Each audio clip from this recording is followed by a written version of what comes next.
Welcome to the Bedadly podcast, where we discuss all things dadly, from being an entrepreneur while caring for toddlers to raising screenagers and talking the birds and the bees. We're here to help you traverse the vast and dynamic landscape of fatherhood. Enjoy practical advice, lots of puns, and even a few heart-touching moments. And the dad jokes are pretty good too. And now your host, Brandon Jones.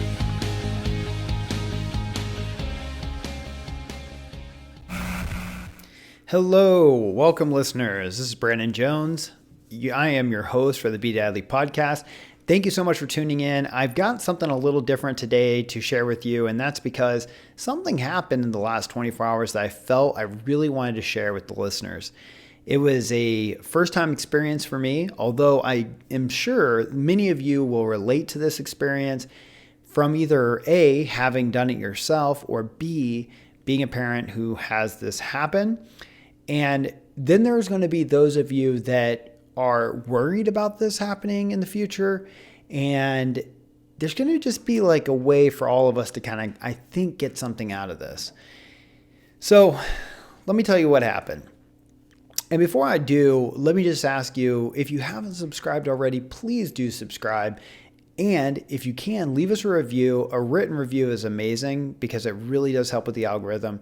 And I know you hear that a lot, but I mean it, guys. This can help us get more listeners, which can help us reach more dads, which can have bigger impact on children, generations, society, etc. So that's what we're doing here.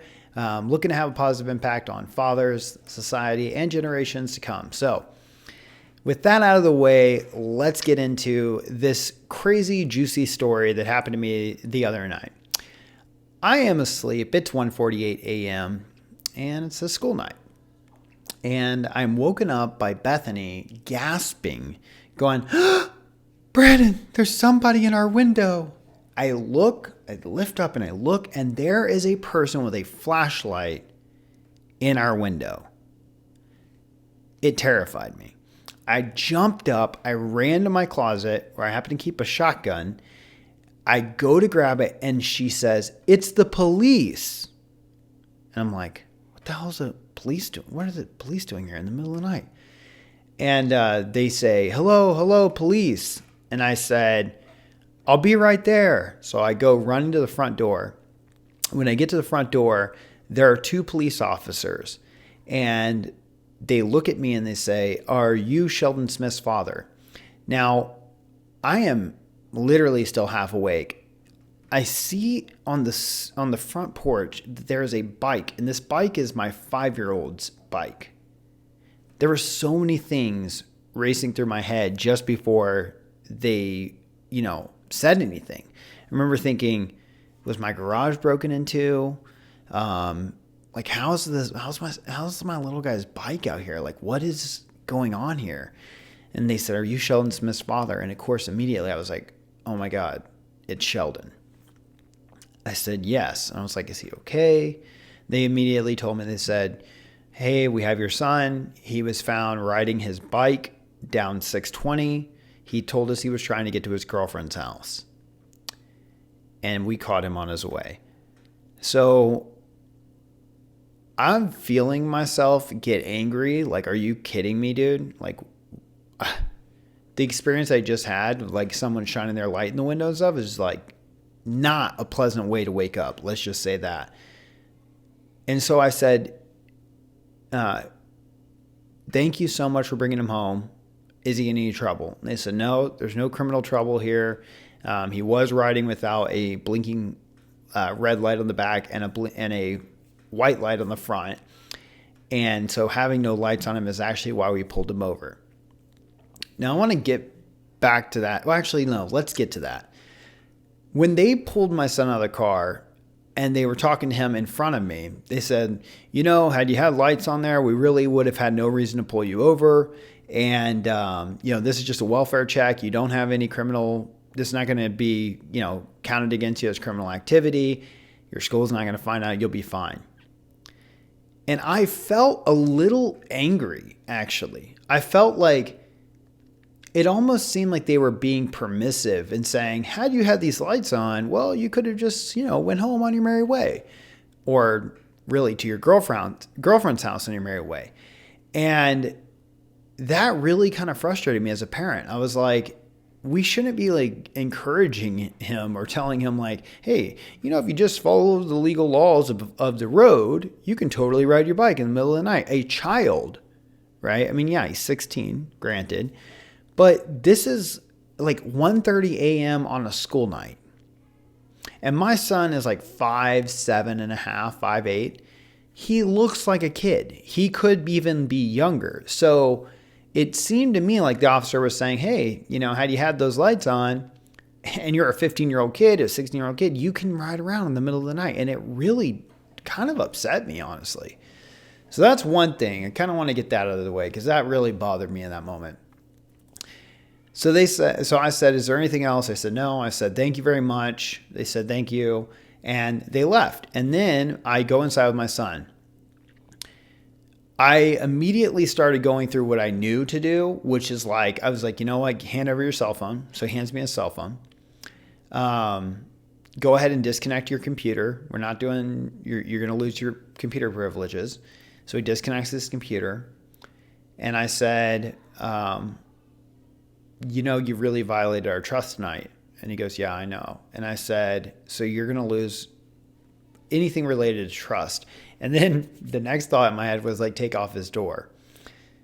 This was a little bit like I was half asleep because I don't know that, like the next day I was like, really, do I want to, I don't know. It's kind of weird, but I was really like, I don't know, just trying to grab for anything I could of like, what can I do to express to him that this has deeply violated my trust? So I went to the garage, I grabbed some tools, and I'm now like banging the pins out of the door. Now, I did all of this, I will say, without yelling. There was no yelling. There was no screaming. I didn't say like, I wasn't like tearing him apart. I was just like, this is the consequence for your actions, And then I realized this doesn't feel like enough. And I'm feeling like I don't exactly know how to handle this. So I told him, I said, I'm also super tired and there will be more consequences and there will be more agreements that need to be had, but I'm too tired to really think about them right now. So we're going to have to handle this in the morning. And I got to say saying that actually relieved a lot of pressure because I was feeling pressure to figure it all out right there. And I wasn't completely awake and I wasn't completely prepared to do it. And so that helped me a lot, actually, just saying like, we'll handle this in the morning, essentially. And then he started talking. He started like opening up because I said, I remember I asked, I said, what happened? Like, what got into you, to make you do this? And he told me, he's like, well, my girlfriend, she said she had a dream and the dream was that I snuck in and we cuddled and that it was a really wonderful dream. And then I said, what if that really happened? And she said, that would be amazing, but no, Sheldon, we shouldn't. And then he said, but we kept talking about it and she kept making it sound like she really wanted him to, but then she would say like, no, we really shouldn't, Sheldon. And he said that he kind of got it in her head that she wanted him to come over and she really wanted him to come meet her there. And then he decided he was going to do it. So he's headed out and then he rode his little brother's bike because he couldn't get the tires on his bike pumped up. And get this, cannot make this up, that he couldn't fit his bike or my bike through his window. Now that threw me for a spin for a moment. I was like, why would you need to put the bike through the window? And I didn't understand this at first. It was like, what is he talking about? And he said, because you have cameras on the garage and the front door. And I was like, oh my gosh, I never considered that to avoid the cameras. And there's a rose bush in front of his window, by the way. I'm sure he got quite a few scrapes. To avoid the cameras, he pushed a bike through his window to go to his girlfriend's house. I mean, this is how strong hormones are, you guys. If you think hormones don't make you crazy, and I talked to him the next day about it, I was like, if you don't believe hormones are driving your behavior, you were on a 5-year-old's bicycle riding down a highway in the middle of the night on a school night. And even he couldn't help but laugh at that. Was like, what was I thinking? I'm like, that's how strong your hormones are. That's literally the degree to which they will motivate your behavior and control. They will take over your body. And in fact, my neighbor gave me this great line. He said, yeah, the kid has two heads, but only enough blood to control one of them at a time. I really liked that. I thought that was hilarious. So anyways, so I kind of tell him these like short list of like consequences I take away as electronics, try to take off the door. I say try because the last pin on the door, the very last pin would just not come out. And I was banging and banging. And Bethany was like, what are you doing? It's middle of the night. Just go to bed. And I'm like, okay, that's true. So I put the pins back in and I said, leave your door open. He says, okay. So then I go to sleep. Next day I wake up and I had to think about like, should he go to school or not? And that was a weird thing too. Like, why shouldn't he go to school? I mean, it's very unrelated. But something makes you feel like you don't want to like let him out of your sight because like, oh my gosh, like just basically ran away in the middle of the night. Like what do you do, you know? And so part of me didn't want him to go to school, but then the other part of me was like, well, it's super unrelated. Like he didn't do this at school. He needs to be at school. Like, you know, what's the real reason? And I couldn't, you know, maybe if I had more time to think, I would have come up with a better reason, but I really just didn't have a good reason for him to not go to school. So I did take him to school. So I took him to school.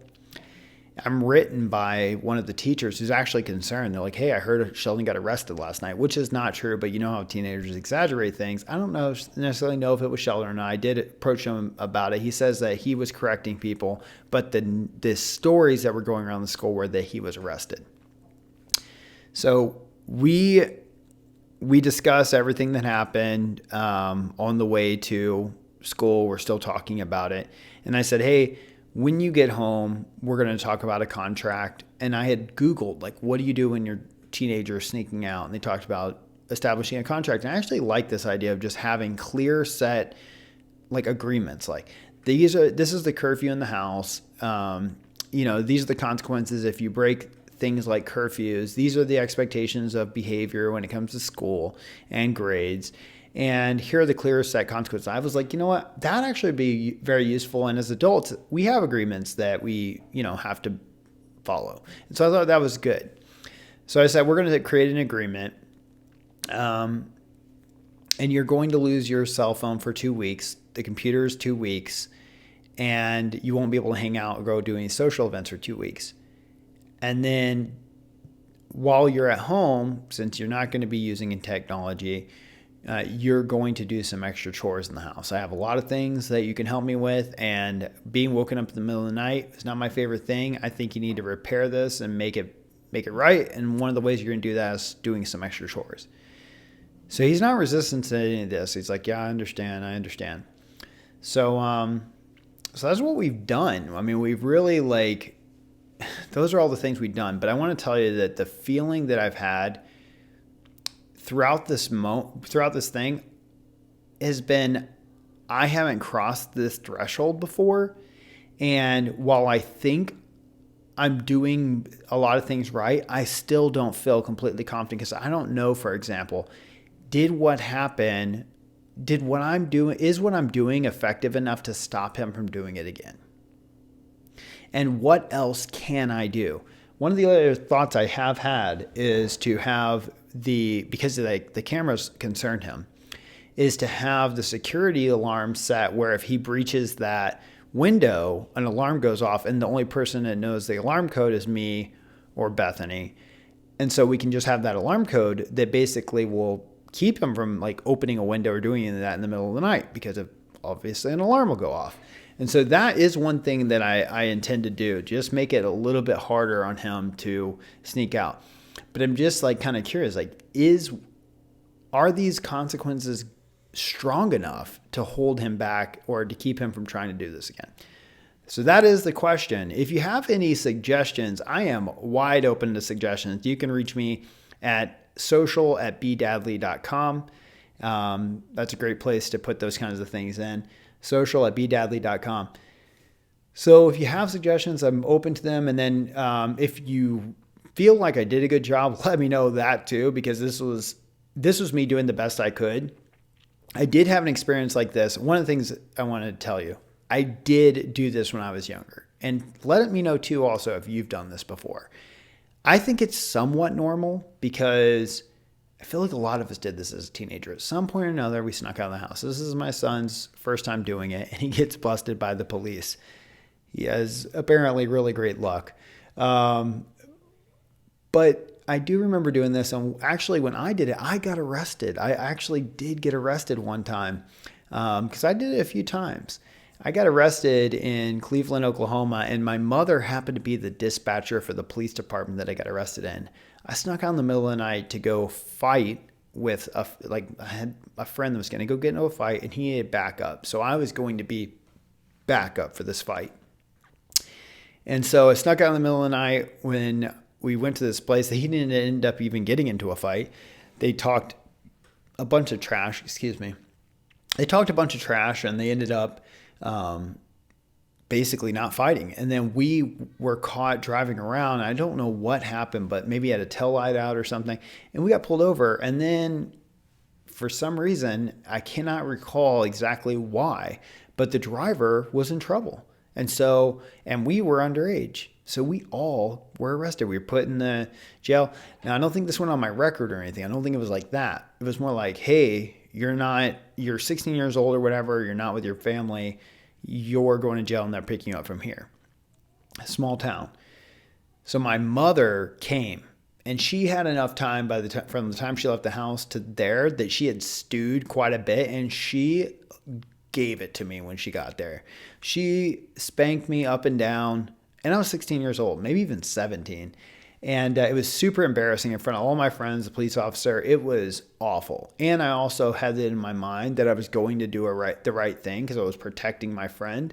And so my mom was completely unjustified for attacking me without knowing why I had done what I had done. And so I held that kind of against her. And so I knew, like, when this happened with Sheldon, I was like, I don't want to spank him and do any of that.